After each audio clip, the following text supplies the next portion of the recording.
want to go and tell us about your huerto? Okay. The veggie plot, see what's been going on over there? So we filled up the bottom of the swimming pool with rubble. It's not really the swimming pool, that's our water tank. It's finally emptied of water and we filled up with rubble before we lay down the slab to finish. So this is Mandala 1. This is Mandala 1. If you saw the written blog post that I did a few weeks ago, you'd have seen, you can look at it now, the reason behind the design of the central circle and 6 mandalas like this one, which are 4 meters wide each. Just briefly, the reason behind the design is that it's the most efficient use of space, so that you need the least amount of surface area for pathways. So as you can see, I can come in here, and from here I can reach the middle all the way around, and obviously from the outside, the little path down there, I can reach over to here. So just with this little keyhole and the path outside, we can reach the entire mandala. So that avoids stepping on the beds and compressing the soil. Look at this beautiful lettuce. What a nice lettuce! Yeah, it's only a few weeks old.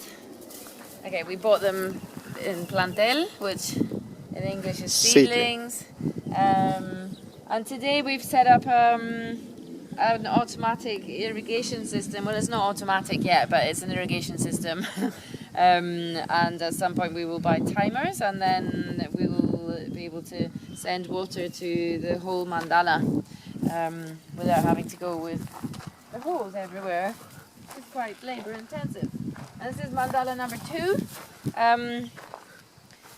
We've got tomatoes, we've got peppers, we've got beetroot and onions around the edge there. The lettuce in this one aren't doing so well. Some of these red-leafed lettuces, they're not so happy. We're not entirely sure why, but we'll give them another little chance, and then if they're not working, we'll pull them up and probably put in the same type that we had over there.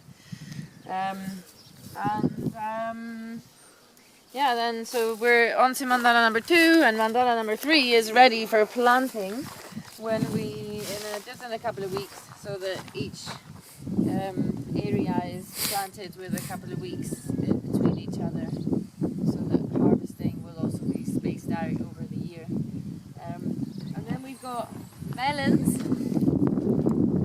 So a few melon plants here, which the way they grow is grow out along the ground here. So we've left space for them to grow over this way. And on the other side of the field, we've planted pumpkins, and we're going to ask for some advice, because we know that pumpkins and melons shouldn't be planted in the same area as each other, because they can cross. So you can end up with, the pumpkins will be alright, but you can end up with melons that taste like pumpkins, which isn't very nice. And we've heard differences of opinion about how much distance you need to have between them in order to avoid that happening. And today we were told by someone that in their experience this is too close. So we're going to ask for more advice and then decide whether we're going to pull up the pumpkins. Along the end there we have some artichokes. All the way along the end here. About, how many is it, like 14 or something? Yeah, I think we have 14 artichokes. Artichokes. So they need quite a lot of space in between each other, as you can see, like 1.5 meters or something in between each plant, because they're going to get quite big. Yeah, that's what we've got going on with the huerto, with the vegetable garden, as well as our irrigation that's ready for our melons over here too. Do we have some little tomatoes or something to show them? Oh yeah! Today we saw our first fruit.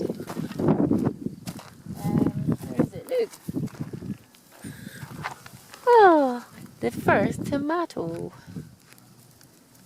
It's amazing. Another one over here. There's little flowers on the... Does the flower turn into the tomato? Yeah, or? the tomato comes out behind the flower. Oh. So that's quite exciting. Yes, And it is. it looks like, according to Luke, these lettuces, the bigger ones, are going to be ready in a couple of weeks. So we'll already be eating out of our vegetable garden, our beautiful organic veggies. Yay!